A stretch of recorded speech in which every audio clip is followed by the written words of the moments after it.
Bismillahirrahmanirrahim. Assalamualaikum warahmatullahi wabarakatuh. Waalaikumsalam warahmatullahi wabarakatuh. Baiklah, di sini kita sudah pertemuan kelima, yang dimana pada hari ini kita akan melaksanakan konseling kelompok. Yang biasa dimana konseling kelompok ini disingkat dengan kata KKP. Jadi di dalam konseling kelompok ini ada 4 tahapan juga, yang dimana tahap pertama itu adalah tahap pembukaan, yang kedua tahap peralihan, yang ketiga tahap kegiatan, dan yang keempat tahap penutup. Jadi di sini kita langsung masuk ke tahap pertama.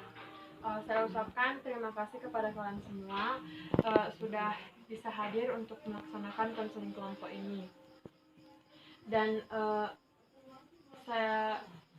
sebelum kita memulai kegiatan, ada baiknya kita berdoa terlebih dahulu. Doa dimulai. Doa selesai. Baiklah, di sini saya akan menjelaskan apa itu konseling kelompok.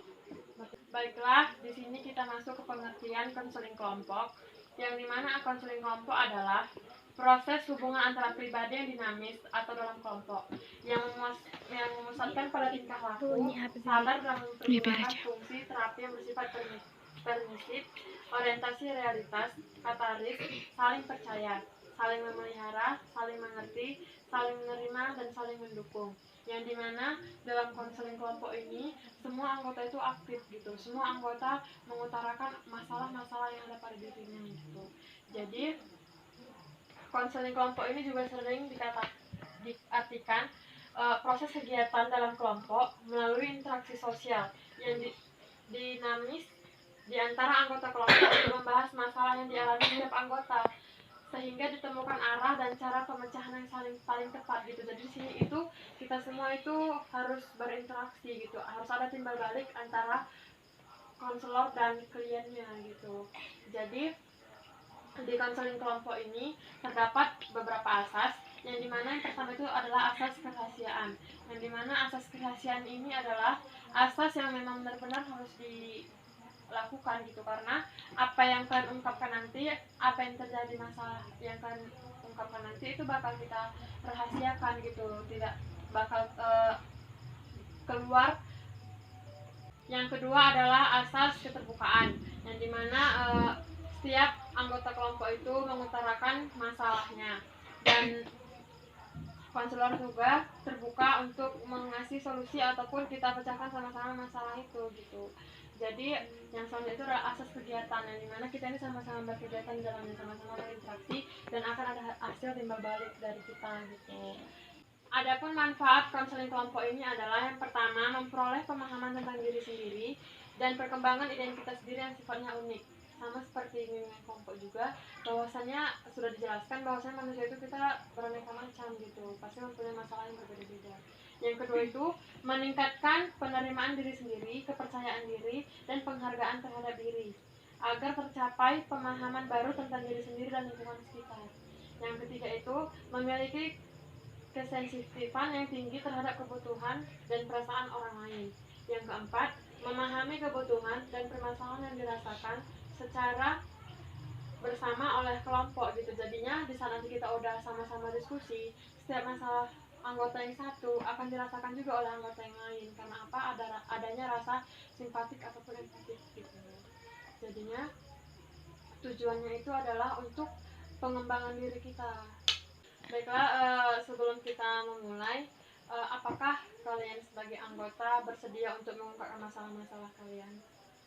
Sekian. Terima kasih. Maka dari itu kita mulai dari yang pertama. Saya persilahkan. Perkenalkan, nama saya Indri Fabriani. Masalah yang sering saya alami di sekolah, saya kurang suka mata pelajaran matematika. Terima kasih. Kepada kamu. Perkenalkan, nama saya Hamidah. Masalah yang pernah saya alami adalah saya kurang percaya diri kalau menjelaskan tentang pelajaran di depan teman-teman. Selanjutnya. Nama saya Latifah Hanum. Masalah yang sering saya alami di sekolah adalah kurang konsentrasi atau kurang mengerti ketika guru menjelaskan pelajaran karena teman saya ribut. Selanjutnya. Nama saya Tiara Sohani. Masalah yang sering saya alami di sekolah adalah saya kurang bersosialisasi kepada teman-teman sekolah. Nama saya Rindiani. Masalah yang sering saya alami di sekolah, saya kurang konsentrasi jika guru mengasih soal hafalan kepada saya. Terima kasih kepada kalian semua yang sudah mengungkapkan masalah kalian. Jadi di sini itu masalah-masalah yang kalian hadapi itu adalah masalah yang masih umum terjadi pada memang anak-anak di usia kalian gitu. Yang dimana terjadi pada anak SMP yang di kelas 7 dan kelas 8. Yang dimana kita sebagai orang gitu, maksudnya sebagai manusia itu kita harus banyak bersosialisasi dengan orang. Maksudnya itu kita itu harus berinteraksi dengan orang lain. Kita itu butuh orang lain gitu. Jadinya kepada dari Tiara tadi, apa yang membuat kamu itu susah gitu bersosialisasi dengan teman-teman di sekolah? Susah bergaul.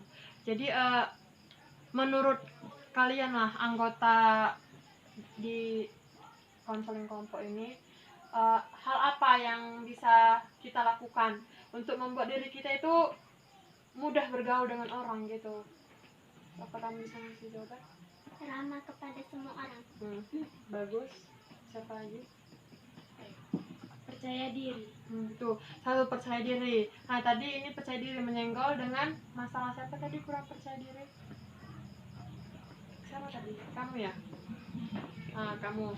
Jadi tadi kamu kan juga susah maksudnya tidak percaya diri gitu kan. Kalau jadinya itu tadi kita itu harus jadi orang tuh harus percaya diri, harus pede aja gitu. Ya udah di hadapan siapapun ya udah percaya diri aja. Percaya diri pun kita harus memiliki sopan gitu kan. Jangan percaya diri tapi kita belak-belakan, suka-suka kita tingkah kita depan orang, apalagi orang yang lebih tua dari kita gitu. Jadinya itu percaya diri itu pun ada ininya juga, ya pede aja gitu di depan orang itu, apalagi di depan teman-teman dalam menjelaskan pelajaran. Ya udah anggap aja mereka itu apa gitu, jelaskan aja apa yang kamu ketahui, jelaskan aja pelajaran yang sudah dibahas di situ gitu. Tidak perlu melihat janganlah nanti aku kayak gini nanti aku kalau salah DJI gini, jangan langsung kayak gitu pikirannya gitu, jangan langsung menimbulkan pemikiran itu. Karena apa, di saat kamu berpikiran seperti itu pasti di saat kamu di depan pun kamu gak bakal percaya diri, karena kamu sudah berimajinasi bakal terjadi itu gitu. Padahal kamu di depan pun kawan-kawan kamu akan mendengarkan kan, walaupun ada yang tidak mendengarkan, tapi mereka tidak akan mengusik kamu gitu.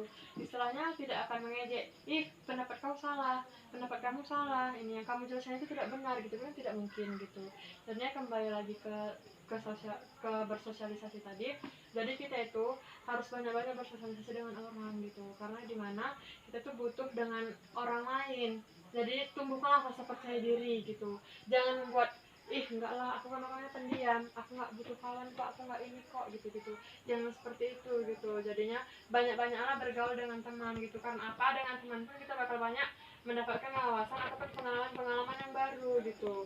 Jadinya ayo kita perbanyak kawan gitu. Perbanyak kawan itu bukan untuk apa, tapi untuk kita tuh biar lebih banyak lebih banyak cerita, lebih banyak pengalaman gitu. Apakah kepada saudara Tiara, apakah kamu itu kan kurang bersosialisasi dengan teman, apakah itu berpengaruh dalam pembelajaran kamu di dalam kelas? Apakah kamu kurang konsentrasi karena kawan kamu kan, kamu orangnya itu pendiam, karena orang yang kurang bersosialisasi kan pasti pendiam kan. Apakah menurut kamu itu orang yang ribut dengan teman-teman kamu ribut di kelas, atau teman kamu suka mengganggu gitu, apakah itu tidak berpengaruh? Apakah kamu konsentrasi dalam pembelajaran? Sedikit. Berarti ada kendala juga ya kan. Jadi di sini kita akan bahas juga bahwasanya konsentrasi yang susah konsentrasi dalam pembelajaran, seperti masalah saudari Latifah Hanum tadi kan. Jadi kita itu dalam pembelajaran itu ya kita tuh harus fokus gitu, apalagi satu kurang pembelajaran, kurang fokus dalam belajar itu, kurang konsentrasi. Apakah karena mata pelajaran itu tidak kamu sukai atau bagaimana? Apa karena teman, memang karena monoton, karena teman aja? Memang karena teman aja. Berarti kalau seperti itu memang kamu mungkin orangnya yang untuk belajar itu memang harus di saat hening, hanya guru aja yang menjelaskan seperti itu.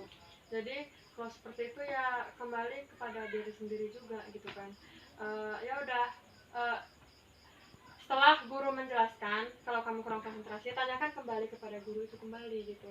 Di saat jam pelajaran habis, kamu datangi lagi guru itu, atau tidak, ataupun diulang lagi pembelajaran itu di rumah gitu.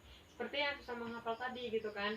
Susah menghafal itu ke diri kita juga gitu. Menghafal itu jangan langsung dihafal mati. Blok hafal itu pasti bakal susah gitu. Karena kalau kita menghafal mati itu, sekarang kita hafal, jangankan untuk besok, selang 2 jam 3 jam lagi kalau tidak mengulang itu bakal hilang lagi, buyar lagi gitu. Jadi dalam menghafal ini kita itu harus ini memahami gitu, baca aja berulang-ulang. Apa yang perlu kita hafal itu baca berulang-ulang gitu. Jangan dihafal, hafal bolak-balik itu hafal mati jelek udah di situ aja gitu, nggak bakal sampai seterusnya. Tapi kalau kita untuk mengulang itu bakal pasti melekat gitu.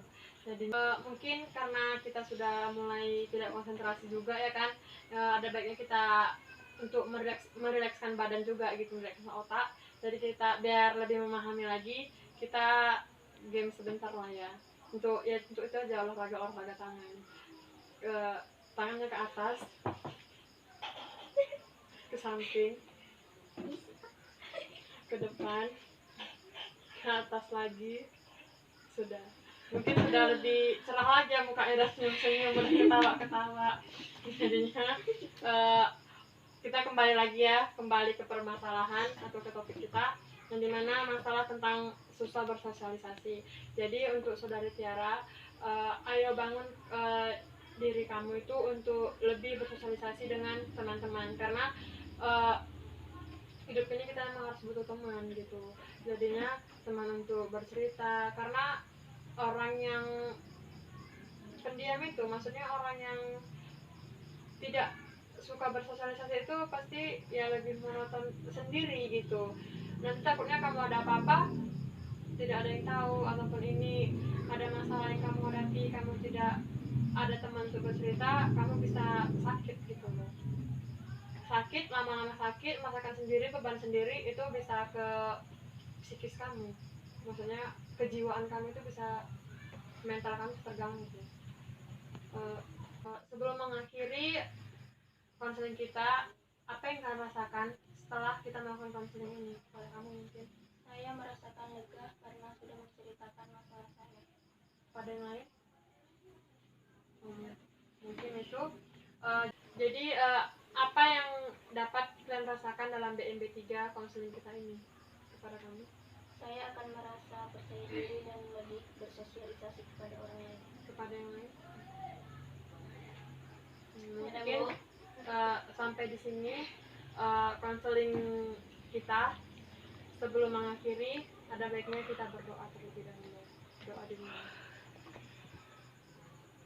Doa selesai. Terima kasih saya ucapkan kepada kalian. Lebih dan kurang saya mohon maaf. Assalamualaikum warahmatullahi wabarakatuh. Waalaikumsalam warahmatullahi wabarakatuh.